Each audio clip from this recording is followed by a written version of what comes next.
But speaking of the other two trade partners here, Alex and Sajid, they played each other this past week. Game 4 here.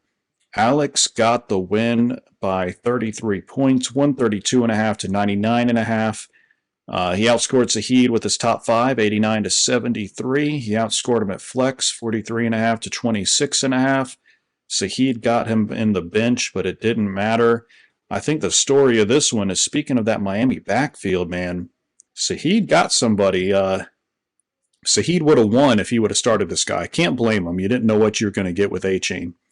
But 61 points on his bench. I know it has to hurt, but man, it's got to feel good having him on your team, huh? My goodness, 18 carries, 203 yards, 4 touchdowns, 4 catches, And some catches. Yep. 30 yards. Um, man, this kid is electric. It's not just about him; it's just what they're doing with that offense as a whole.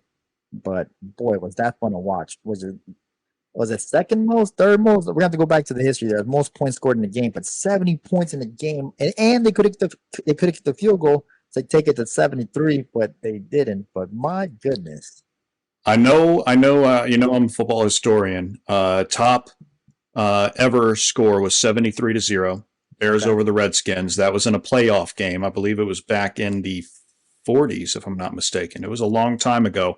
There was a 72 to 41 score that happened in the regular season. I know that happened. I think that involved the Redskins there as well. But yeah, 70 points. And it was 70 points with 8 minutes to go in the fourth. I mean, good Lord. That was an A-Town stomp. I mean, that was probably the biggest beatdown, and it was the biggest beatdown since I think the Patriots pulled that 59-0 versus Tennessee back in '09. So yeah, that was huge there. But Alex getting the win over Sajid. Sajid is at 1-2, but he's got some promising outlooks here with that running back on his roster. yeah, he's definitely made some moves this week, and we'll find out. If that's gonna work in his favor. But yeah, man, people are willing and dealing, man. This is getting interesting now. It is, man. It is. And speaking of high scoring, Carlos moving to 3-0 over Jeff, who is 0-3. Jeff, you can't give up yet. We've already explained that. 0-3 can quickly turn into something better, and you got a pretty strong team, man. You actually outscored Carlos with your top five, 125 to 105. I think 125 is now the highest by the top five. Got outscored at flex 70 to 31.75. Bench was in Carlos's favor. But the game was 175 to 156 and 3/4. It wasn't too big of a beatdown, despite the fact that Carlos had 175 points. Jeff was scoring pretty good too, but man, the story of this game, I think, is just Carlos keeping the hot hand. 499 points through 3 games. He's averaging almost 170 a clip, folks. Yeah. Yeah, this is a team I definitely don't want to get in the way of right now. It is way too hot. 175 points, 3-0, and this is coming. This guy just plugged in Tank Dell, 29 points on his last flex spot. This is insane, and this is also with Aaron Jones in the IR. So he's about the He's top. still got more. About to say he's about the top 200 points here with Aaron Jones still on the bench. This is Kareem Hunt. I don't want to get this right. Currently, I would say this is the best team in our league, point wise. I do not want to mess with them. Kyle, it's another really high scoring team, but Carlos, man, you better watch out. This is a good team. If he can keep this up, and it's not just because he's playing, getting lucky playing against the low scoring teams. He's faced the fourth highest amount of points in the league so far. Only 3 teams above him. So he's facing a lot of points and he's scoring a lot of points. That's exactly what you want in fantasy. So keep an eye out for Carlos. And like you had said, bridge right on over to Kyle and Joel. Joel got the win here, got in the win column. 152 3/4 to 135. Kyle's Chubs are certainly hurting. Yeah. His top 5 got outscored 93 to 77. Mm-hmm. He got outscored just barely in the flex, 59 3/4 to 58. He outscored him in bench, but I think the story here is both teams do well, but Mostert was the difference. 51 points will definitely win you a game. It's hard to lose when you have that. The rest of his team just barely got over 100. But Mostert's not on his team anymore, so we're gonna have to see if Joel can make do with Amon-Ra, and if he'll still be able to, make the points count when it comes time. Yeah, I think he will make the necessary changes to keep his team afloat. Joe Burrow's in a slump. We're all starting to see that. But you're right. Raheem Mostert did the heavy lifting here, just like we talked about in Sahid's matchup. If he would have played Devon A-Chain, he would have definitely won his matchup. Um, any if you have a Miami player on your team, you start him. Even if it's the cheerleader, the Miami cheerleader, you start her. If there's scoring involving the Miami cheerleader, I don't think we can talk about it on this family show, bro. Agree. Oh man. But yeah, I mean, hey, let's get right into it then, because the next part is that feeling it or dealing it. I mean, we have to start this off with the Dolphins. I know we've started off with the Bucs a couple weeks in a row, but in case you missed it, in case you were living under a rock, in case you went around Sunday with your ears plugged and your eyes closed, the Dolphins won over the Broncos 70-20. 70-20. You don't see 70 score games, haven't since 1966. The Dolphins play the Bills in week 4, and we're going to get into that in a little bit. But I cannot believe that the Fins are actually underdogs in that game as it sits right now. But 70-20, man, you got to be feeling this one, right? Yeah, I mean, here's Sean Payton. I don't know if you saw like some of the press conference takes. They were like trying to ask him questions. He was so pissed in that, and it just, I mean, how do you answer that, right? How do you answer that with a straight face? You're just so mad. They're just being hand delivered the biggest ass whooping in like modern but history. But dude, you know what really pissed me off about how Peyton handled that? Wasn't he the one that was talking about the mess that Nathaniel Hackett turned that team into, talking when you go and violate that unwritten rule, talking about another coach, and then you get your ass handed to you by 50 points? How is he going to not want to answer those questions? But hey, Peyton comes from New Orleans. I haven't liked him for a long time, so I hope he gets beat by the Bears 80-10 for all I care. Next up, this one wasn't too fun for me, but I kind of knew that it was going to be coming this way. Eagles 25, Bucs 11. This is a scoregami. Do you know that, Goose? You know what the scoregami means? No. Never in the history of the NFL has a score 25-11 happened. So this is a unique one. I'm about to say that score does look odd. And that was what, because of the safety, right? The safety, the Bucs did decent on defense, keeping them to field goals for the most part, but couldn't score, couldn't keep a hold of the football. The Bucs were the last team to be turnover free. That is no longer the case. They had a fumble and an interception. Bucs play at the Saints. They'll be going against famous Jameis. The Eagles will be hosting the Manders. Nice. Yeah, it might be a little bit of a.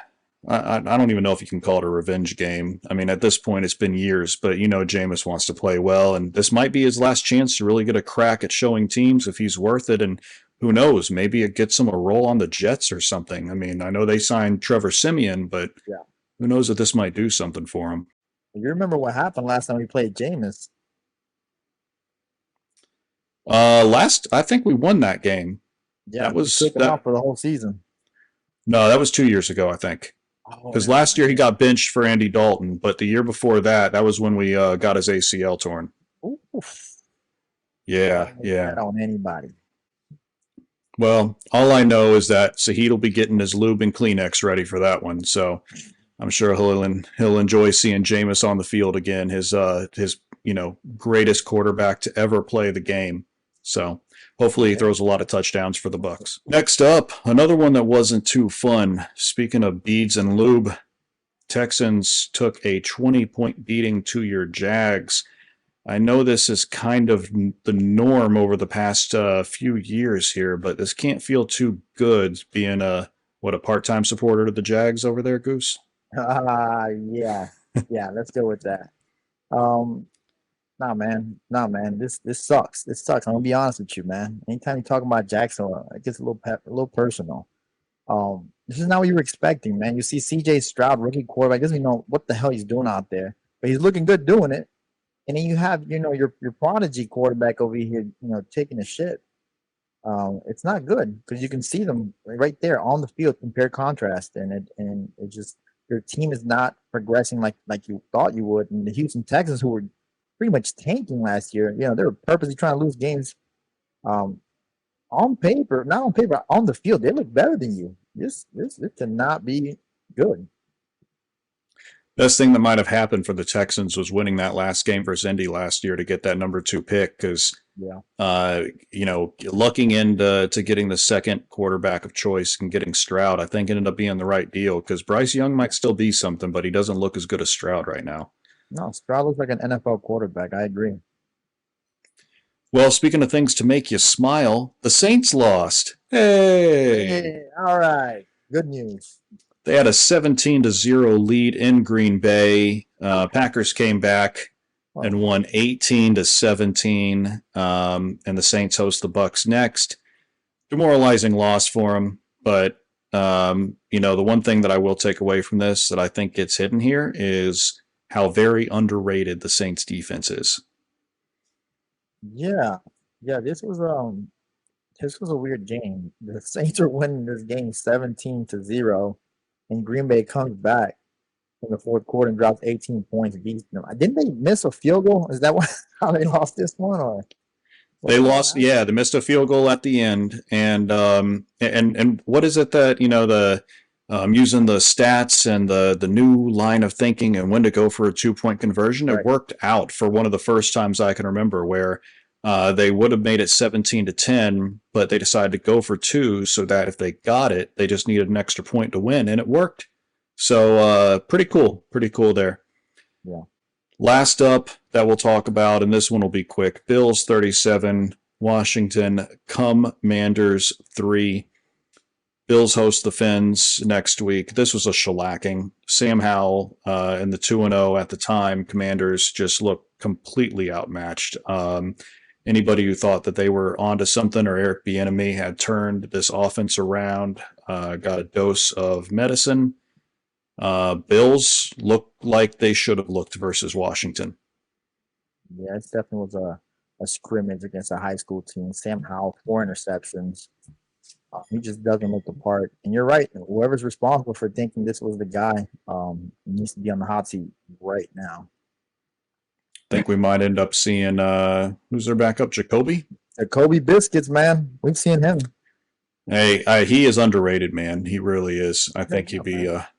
Yeah, I mean, he kept the Browns afloat. So let's get into some what you watching.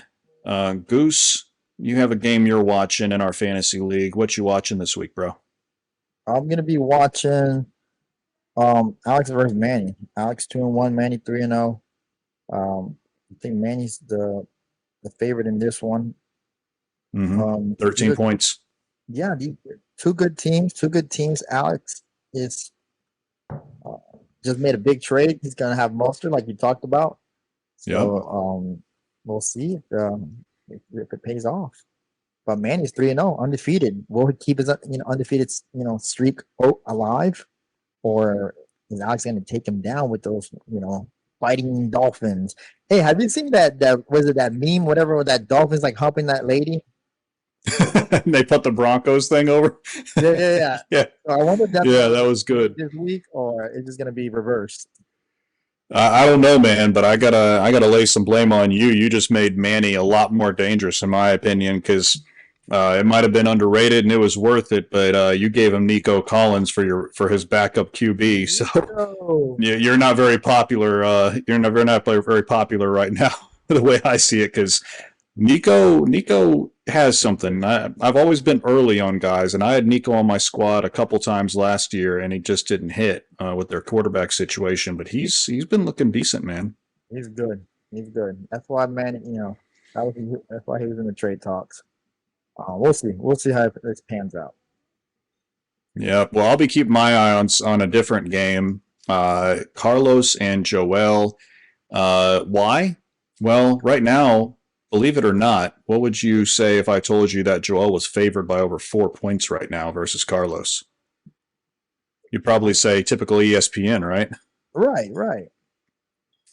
Yeah, Herbert versus Burrow. I mean, I'd give the edge to Herbert right there. Got ETN and AJ Dillon versus Pollard and Mostert. Well, Mostert isn't there anymore because this, Oh, again, peek behind the curtain.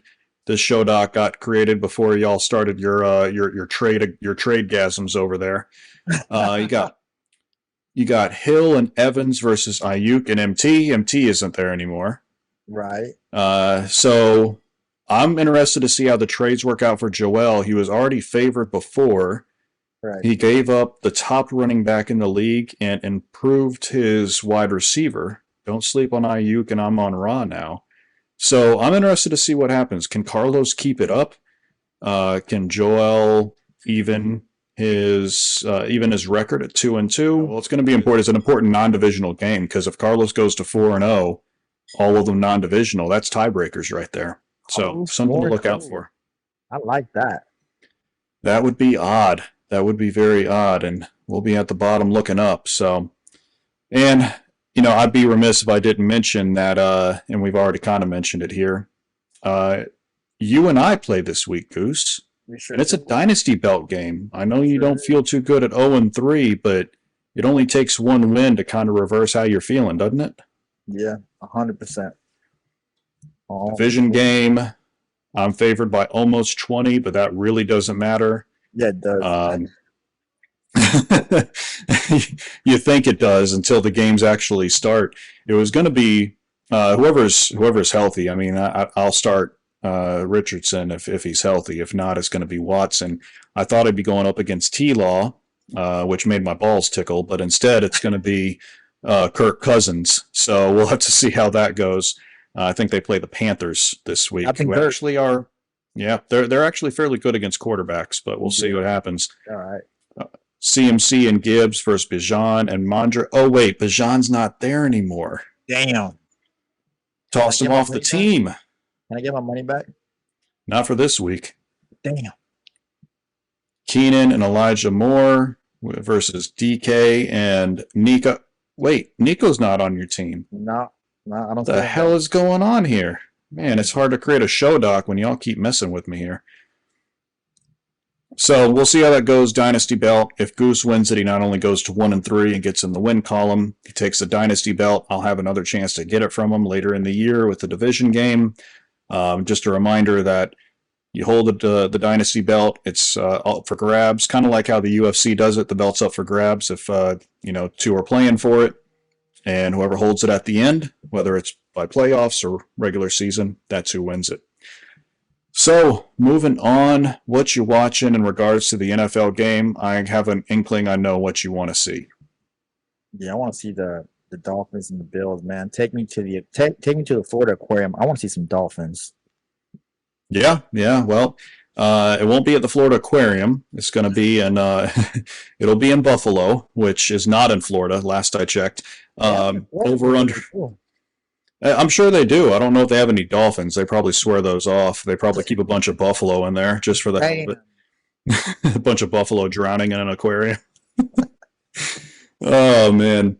Over under is 53.5. It is the only game with an over under that's over 50 right now, and the Bills are favored by 3. I don't know what Vegas knows that we don't, but I get the Bills are a force, but I don't know if I agree with that.